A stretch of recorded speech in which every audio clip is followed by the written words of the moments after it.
During the last 5 years, our government has imposed lockdowns, created inflation, increased the deficit, started trade wars, and now a real war. Makes me wonder, how would things have been different if we had a libertarian president? Well, here's my discussion with 2020's Libertarian presidential candidate.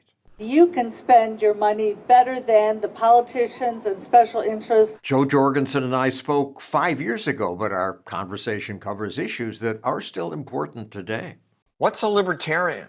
A libertarian is somebody on your side, not on the side of special interests. All the politicians say that. Actually, I hear them say that they think Washington can do a better job than they can. We saw how they shut down the country. Shutting down the country might be appropriate in a time of a pandemic. It might be, but I would say it'd be up to the individual to make that decision. And what we've seen is individuals going against that.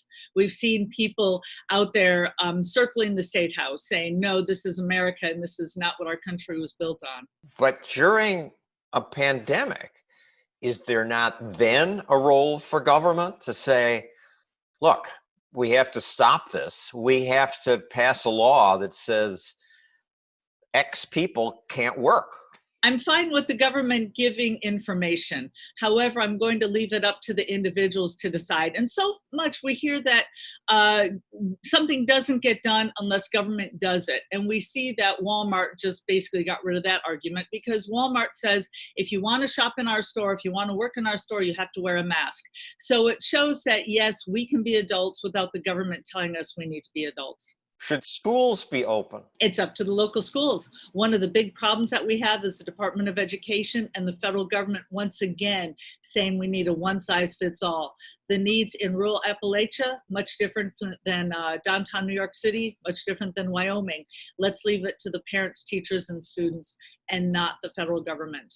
Pandemics are one area where I'm squeamish about my libertarianism. It seems government does have a right if people are threatening others by going out when they're sick. And it said there are no libertarians in a pandemic. Well, there are no people, though, trying to break into other people's houses, trying to spread the virus. So perhaps 100 years ago, it would have been difficult. But now that we've got the internet, now that we can do so much online, it is possible to self-quarantine. And I urge everyone to self-quarantine who needs to. However, if you look at the data, in fact, there was recently a poll that was put out about 3 days ago that shows that people completely overestimate the risk of young people dying, but they underestimate the risk of older people dying. And so if we look at the facts, if we look at the science, we see that young people could be out there and really have no more risk than having the flu. So is it right for the government to take away tens of millions of jobs for a risk that's less than the flu for some people? And I say no. You called the government's COVID response the greatest assault on liberty in our time. But you lived during the Vietnam War. Wasn't that a bigger assault on our liberty? Yes, that was atrocious. However, and libertarians are completely against the draft, completely against taking lives away from young people. But with the pandemic, what we have is we've got tens of millions of people being affected. We're under basically house arrest for everybody, and we've got government dictating every one of our lives. Now, of course, death is atrocious, and war deaths are atrocious, but I'm talking about just the everyday liberty and freedom of what we're allowed to do. And I was looking at it from the standpoint, too, of my grandfather. I mentioned that 3 of my grandparents are immigrants. My grandfather came over from Sweden. And the family came here for more freedom and liberty. And what's ironic is we're all under house arrest where we're not allowed to leave our homes. We can't even go to work in some cases. And yet Sweden was able to keep the shopping, keep the education, keep the schools, keep the restaurants open. So my family came here for more freedom and we're all under lockdown, whereas in the old country, they're free to move about as they wish. Well, Bite from Lou Dobbs. This is an absurd political philosophy in moments of crisis and national emergencies. What I think is absurd is Donald Trump not getting rid of the FDA barriers. There were dozens of testing kits that could have been sold in our country and weren't because the FDA stopped them. Those same kits were used around the world, and we kept hearing news reports about Southeast Asia being able to control the pandemic, how our cases are skyrocketing. In Southeast Asia, they're getting control of it because they've got testing kits that we're not allowed to buy. That's what I think is crazy. Presidential debates. You won't get to participate. They don't want another voice on stage because they know that they have a monopoly. They know that they're out there passing rules and that they don't want anybody threatening their power and actually giving a real alternative to the American public. Let's briefly touch on some of the bigger issues. Immigration. I want to see the borders open just as they were before the 1920s. 3 of my 4 grandparents are immigrants, and they came over in the teens. And you would let anybody who wants to come?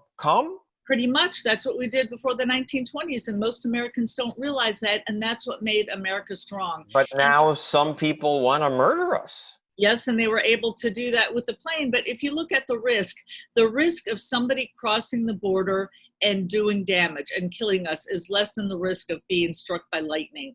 And also we keep hearing about the high crime rate. Actually, if you look at people born on foreign-born soil, you'll see that they actually have a lower crime rate than people born on American soil. A sea of migrants heading north. There are billions of poor people all over the world. Travel is easier now than it was in the 1920s. Some people want to come here to freeload.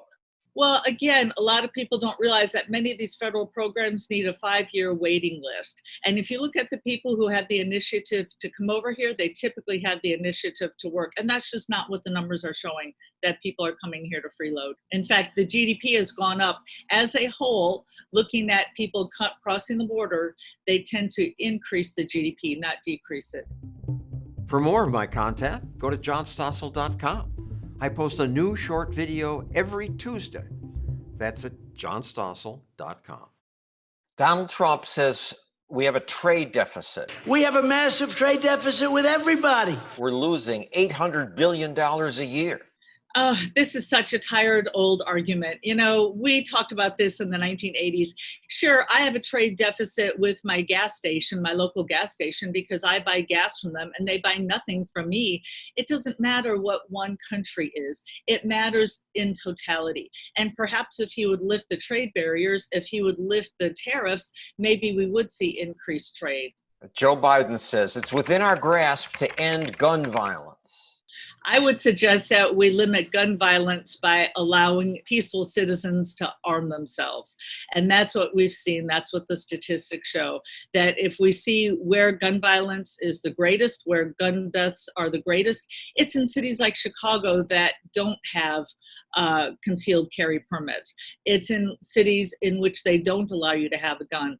And if you look at us versus, let's say, Great Britain, what you see is that here, when people break into our houses, they tend to break in during the day when we're not here because they are afraid that we might have a gun. But in other countries like Great Britain, they actually break in when people are there because they're not afraid of being confronted with a gun.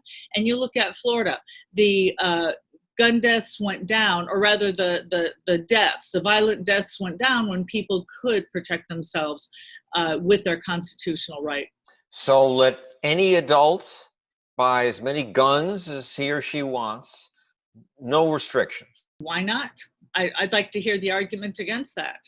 Biden and all the Democrats are saying $15 minimum wage. Biden says it's just a start. Yeah, it's just a start to minorities not being able to get a rung on the ladder to successful employment.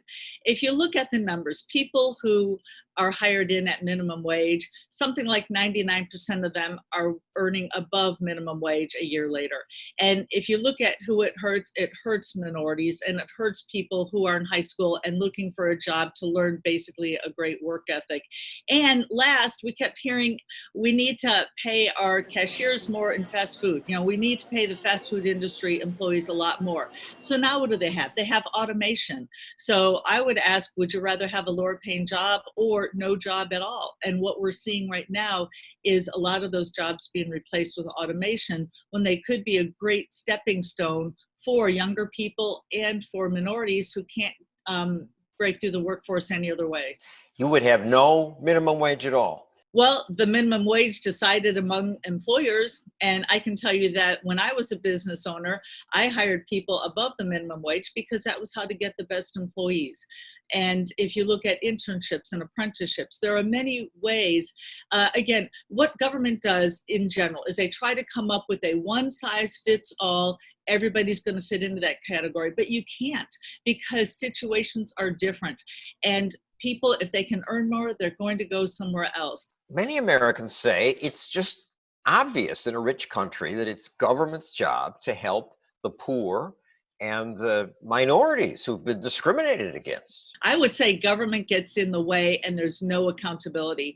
One of the favorite stories that I like to tell is that of the early 90s when the CEO of United Way spent something like $400,000 on artwork. And keep in mind, that'd be worth like, what, $1 million today. And what happened was donations dried up because donors said, we didn't give you this money to spend on fancy artwork. We gave you this money to spend on people in need, maybe unwed mothers, people with substance abuse, and somebody like that. And so the United Way had to prove to their donors that they were spending the money where it should be spent, to those people in need. Now, what if that money is given to the government? There's no accountability. If they have high overhead, they simply raise taxes. And also, I look at somebody like Bill Gates and Oprah Winfrey. And this drives me a little crazy because we hear them say, oh, the government should tax me more. Well, Oprah Winfrey took some money, started a school for girls in Africa, and then Bill Gates, of course, famously has the Bill and Melinda Gates Foundation in which they spend money. So my question to them is, well, if the federal government does such a good job, why don't you simply just turn that money over to the federal government and let them spend it? And I think that they would have to admit that, yeah, you're right, I can spend the money better than the federal government. So why do we want the federal government in charge of that? And lastly, I teach the happiness class at Clemson, and I can tell you that there is joy in giving, and the government is robbing us of that. Politicians say we are held accountable. That's why there are elections. Yes, elections in which the special interests pay for their campaigns, and then they turn around and they write rules to help them out. There was one famous case decades ago in which a law went through Congress that basically affected only one specific company in the entire country. So that's what happens is special interests get the politicians in office and then they turn around and they repay their friends. And also what's frustrating is the way our government was designed was the whole citizen statesman, where you go to Washington for a couple months, you pass laws, and then you go home and you live underneath those laws. And what we see right now is Joe Biden, who's been passing laws for over 40 years and has yet to live under a single one of those laws. In fact, what you hear is politicians saying, well, why should I have to do that? Joe Biden says we have to help people directly. He's going to give $150 billion in new financing for Black and brown small businesses. Well, if he says we have to help people directly, what that means is he can write a checkbook or a check out of his own checkbook, and we can write checks as well. That's not direct to go through the government. Again, that's using, and I hate to use the term, but expensive middleman, and it goes to where the people in Washington want it to go to, as opposed to we deciding ourselves. In fact, if you look at charity, you see that before the federal government took it over in the 1960s and 70s, you see that more people were helped, poverty was going down, and the minute the federal government gets involved, all of a sudden now the decrease in poverty slows down. So once again, you get government involved and things just mess up. People don't know that before the war on poverty, poor people were lifting themselves out of poverty, and government threw trillions of dollars at poor people and helped for about 5-6 years, and then progress stopped. You're absolutely right, and it's so frustrating. But they've spent more than $20 trillion. Haven't the poor been helped? I would say no. if you look at what was spent beforehand and after. And you know, part of my message is that the federal government has gotten involved in so many areas that should be local. And this is one of them, charity. Communities did a great job of deciding who needed help and who didn't and how to best help them. And I would say that people in some cities need different kinds of help than people in other areas. You know, in some areas, you've got maybe people with some substance abuse. In other areas, maybe it's education. And it's much better to let the local people decide what kind of help and get the help to them than the one-size-fits-all federal government. And by the way, I would include in this education and crime. Those are both local issues that people should deal with themselves at the local level. Education should be decided among parents, teachers, and students. And crime, again, the local police department, with the mayor, city council, voters, taxpayers, they should decide how to handle burglary, robbery, assault without the federal government getting involved. Well, that's how it used to be done. And people said, we're not getting good enough results. We need the feds to step in. You're exactly right, John. And this is what's so frustrating is we hear people say right now, the problem with Washington is they're corrupt. And yes, they are corrupt. But people don't realize just how corrupt Washington was back in the 1930s and 40s. They were so corrupt, but nobody cared because we didn't get our retirement healthcare education. We didn't get all of that through Congress. We could handle our lives just fine. Washington, they were a small group of people. Sure, they were corrupt, but they weren't running our everyday lives, so it didn't affect us so much. But now we've got Washington in everything we do, and it's just causing more problems. Joe Biden talks about the onrushing climate crisis. An existential threat to the health of our planet. And we have to deal with it. Well, I'm not going to get into the debate of how it's caused, but I'm going to say that the private market is the best way. The free market is the best way to help our environment. First of all, if you just look at a globe, you'll see that wherever there's big government, there's more pollution. Wherever there's less government and more freedom, you see much less pollution. And we see something like the Gulf oil spill happen, where people say, see, look, we need government because we've got the corporations who don't care about the environment. Actually, what they don't know is that the government had capped the liability. So in a free market, what would have happened is the company would have had to have gone to an insurance company, and then the insurance company would have basically said one of two things. Either, nope, too risky, we're not going to insure you, in which case they really couldn't have drilled because they would have risked going bankrupt. Or the insurance company would have said, okay, we'll insure you, but it's kind of risky. So tell you what, we're going to go out and we're going to make weekly or monthly checks because we don't want to pay out a claim, because insurance companies do not like paying out claims. And so they would have done whatever they could to protect their profits. So basically we have a profit motive for protecting the environment. But instead what we had was the politicians in Washington saying, no problem. And then we did have an oil spill. And what do the politicians care? It's not coming out of their pockets. It came out of the taxpayers' pockets. So I would rather have insurance companies and individuals say, I don't want to have to pay for this, than to have the politicians just being willy-nilly and having the taxpayers foot the bill. But the insurance company wouldn't have to pay for climate change. That's a worldwide problem where they say we need governments to act. Well, again, if you look at where we've got more technology, more freedom, less government, you see that we're much kinder on the environment. So it's a cumulative effect. And by Joe Biden making government bigger, what we're doing is we're just going to make the problem worse. I hear people saying the libertarian ideology is crazy. I don't know what's crazy about getting affordable health care, helping the environment, and bringing the troops home. What I think is crazy is spending a lot more than you take in. What I think is crazy is having troops in the Middle East, which makes us more at risk, just like we saw with 9/11. And what I think is crazy is actually having taxpayers pay for the defense of Germany and France.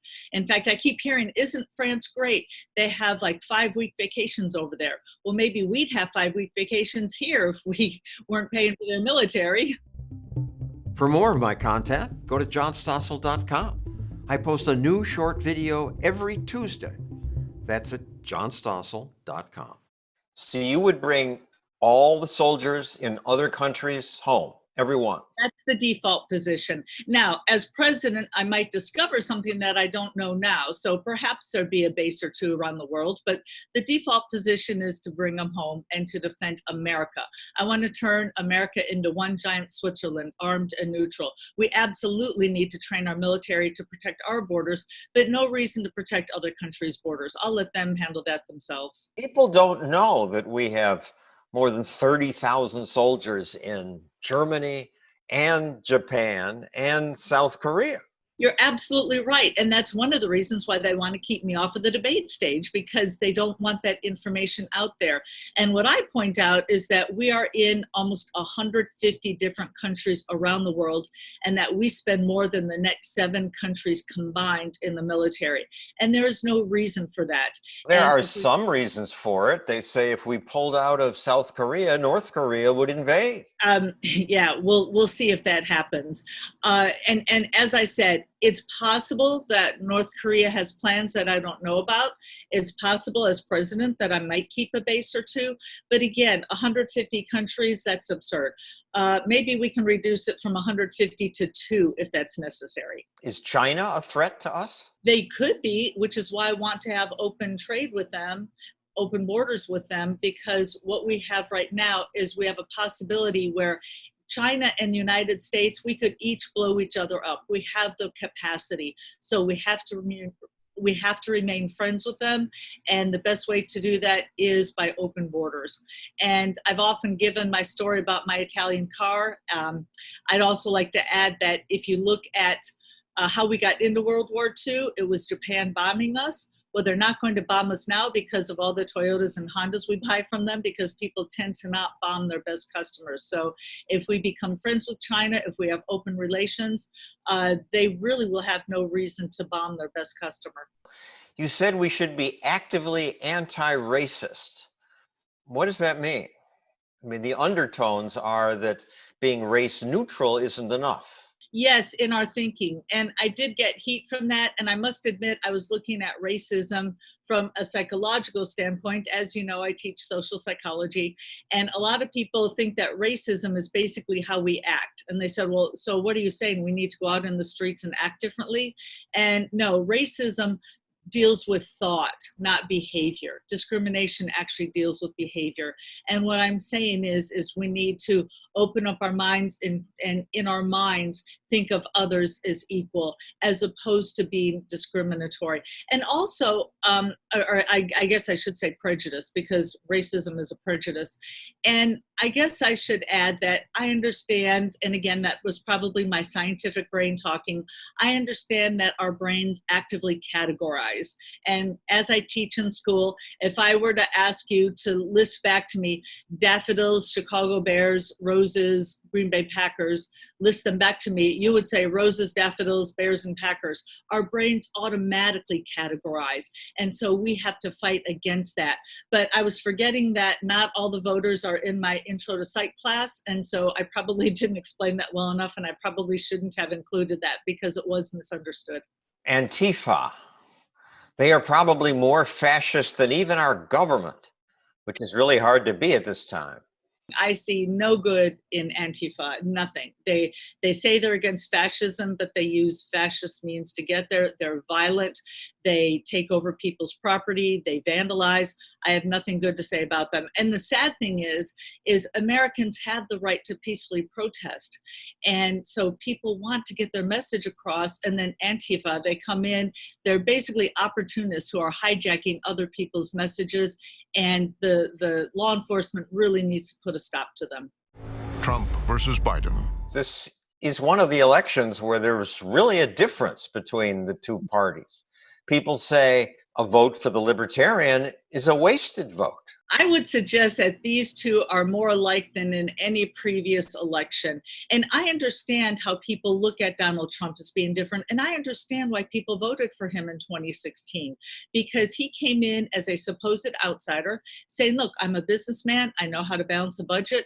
I know how to cut spending. I'm going to come in here and I'm going to fix things. And I understand why people said, yeah, I'm just sick of political politicians. But he comes in and he does the same thing that that professional politicians do. He comes in and he increases the deficit, doesn't decrease it. He increases spending. And then, of course, he tells us we all have to stay at home. He stands up there on stage with Dr. Fauci telling the rest of us that we can't come out of our houses. So I would suggest that he's acting like every other Republican. And then Joe Biden, need I say more? What's really sad about the Democratic Party is, and I remember back in the 60s, not much, but I do remember some of the 60s, and the Democratic Party was a party of anti-war. They were the party of peace. They were the party of free speech. And they muzzled Tulsi Gabbard in the debates. And now we see that Joe Biden is as much of a war hawk as Donald Trump is. So we've got, as the media keeps portraying them, as two old rich white guys. And to that, I add, who both want to make decisions for us, who both want to spend our money. Neither one wants to bring the troops home, and they're doing nothing about crushing healthcare costs. Massively reduced job-crushing regulations. Trump voters say, yeah, he's increased the debt, but he cut regulations. He kept the courts sane. If you take votes away from Trump, you could lose that. Decency. Biden voters say we need to get this clown out of office. And I would say we need to get both clowns away from the presidency. And a lot of people mistakenly think that we take votes away from one side or the other. Actually, statistics show that we take votes equally from Democrats and Republicans, but that's still a minority of the votes. Most of the votes come from either independents or people who have never voted, people who, like Donald Trump. The reason the polls got that wrong is they didn't understand how frustrated people were. And so people who had never voted, who hadn't voted in 20 years, weren't included in those polls. So I'm hoping that those same frustrated people will vote this time for a real outsider, which would be me. And I would come in as somebody different because I don't have a lot of the political favors, let's say, even as a non-politician. Even though Trump supposedly came in as an outsider, he was still favored by a lot of the laws that we have, and he's still part of the well-connected. War on drugs. All drugs should be legal for adults? All drugs. All we have to do is look back at the Prohibition era to see that it didn't work, and we have a copycat right now. And what I ask people is, when's the last time you ever heard of a liquor store owner going up and down the halls of a high school trying to push gin on students? Or when's the last time you heard of a vodka addict trying to break into houses to support a vodka habit? And when's the last time you heard of two liquor store owners having a shootout for the best corner? These are not drug problems. These are prohibition problems. And just as we had prohibition problems in the 20s with Al Capone, we've got prohibition problems right now in the streets of Chicago and everywhere else in the country. We've got this enormous federal debt now. If you took office somehow next year, what would you do? I'd start cutting it. And the way to get, if you're digging yourself into a hole, the way to get out of it is to stop digging. So the first thing we need to do is stop digging. We need to stop spending increasing amounts of money on programs. And I would, first of all, start with zero-based budgeting, where instead of assuming an increase, I would start at zero and then work from there, which is insane. In fact, a friend of mine calls it the Weight Watchers test. What we'll hear politicians say is they'll say, well, we had planned on increasing, but we're not going to increase the budget enough or as much. And so voila, we have a tax cut or a spending cut. And that's not the case. That would be like saying, you know what? Next month, I plan to gain 10 pounds, but then I only gained 8 pounds. Oh, look, I lost 2 pounds. That's exactly what they're doing with spending, and that doesn't work. The only thing that's going to work are real cuts. Libertarians don't like identity politics. We say we're all individuals and your gender, race shouldn't matter. But it's a contradiction. Your campaign keeps talking about she's the only woman candidate. Well, first of all, I'm surprised that my campaign is saying that. I'm not, maybe that's people writing on Facebook. I can tell you that I have not been mentioning that, except for in Texas, they had a woman's, women have had the right to vote for 100 years. And so I said something in honor of that in Texas. However, I have not been pointing it out, except when somebody else brings it up. But also notice with Kamala Harris, we had Joe Biden saying, I'm going to pick a woman of color for my VP. And he pretty much said that from the start. So right there, that's discrimination. And right there, he's going by race and gender, as opposed to the Libertarian Party. We just looked at everybody, and I just happened to be the person that they thought would be the best messenger. Charter schools and vouchers, public schools are really struggling. Is that a job for you as president? Absolutely not. Again, education is a local issue to be determined between parents, teachers, and students. But I use education as a way to show why we're polarized, because so many people say our country's so divided, it's so polarized. Why is that?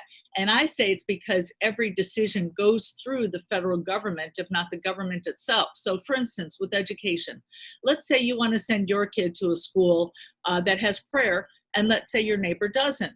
What you have to do is you each have to battle it out. You have to each support your own candidate, make donations, put out yard signs, get your friends to all vote, and then go to the ballot box. And one of you is going to win, one of you is going to lose. And both of you are going to have to go under one system. Whereas I would prefer to go the way Milton Friedman says, which is to vote with your feet or vote with your dollars, where you keep your resources. And if you want to send your kid to a school with prayer, and your neighbor wants to send his kid to a school without prayer, you each get your own choice. But again, everything going through the government, it's one size fits all. The federal government absolutely should stay out of it. And I would hope that I would lead by example, and that states would decide, even the state is too high of a level. We need to let the local communities decide what they're going to do. It's tough for you libertarians. The media just won't pay you any attention. You're right, which is why I'm so thankful to you, John, for interviewing me, for getting the word out. And we are trying to bypass the media. Our Twitter account, our Facebook accounts have been great. And also what's really encouraging to me is that 75% of our volunteers are from outside the party. And what's amazing, it's pretty much been that way from the first week. So even from the start, and that's unusual for a libertarian campaign, even from the start, we've had people from outside of the party saying, I just don't want the choice that I have now, because again, two old rich white guys, it's really not a choice at all. Why do you think the media won't give you a moment? Well, for one reason, something like 92, 96%, whatever latest poll says, are Democrats. So they know that we would hurt them, and they just want to keep the system going as they are. And yes, I've heard it said that the news media is an arm of the Democratic Party. That's probably correct. And they are helping themselves because they are furthering their beliefs by keeping us silent. Joe Jorgensen, thank you very much. Oh, John, can't thank you enough. Have a great day.